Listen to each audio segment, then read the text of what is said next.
اعوذ باللہ من الشیطان الرجیم بسم اللہ الرحمن الرحیم۔ یہ مارکہ ماہ شوال 3 ہجری میں پیش آیا۔ لشکر کفار میں سے جنگ کے میدان میں ابو سعد بن ابی طلحہ نکلا اور اس نے پکار کر اپنا مد مقابل طلب کیا۔ حضرت علی رضی اللہ تعالیٰ عنہ تیزی کے ساتھ اس کی طرف بڑھے اور اس کے سر پر تلوار کا ایک ایسا ہاتھ مارا کہ وہ زمین پر گر پڑا۔ حضرت علی رضی اللہ تعالیٰ عنہ واپس صف میں آ گئے۔ صحابہ کرام رضوان اللہ تعالیٰ علیہ اجمعین نے پوچھا کہ آپ نے اس کا کام تمام کیوں نہ کیا؟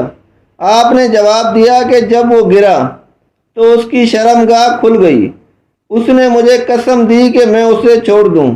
مجھے شرم آئی کہ میں اس کے دوبارہ در پہ ہوں، اور پھر مجھے یقین ہو گیا تھا کہ اللہ تعالیٰ اسے جلدی ہلاک کر دے گا۔ تھوڑی دیر کے بعد عام جنگ شروع ہو گئی۔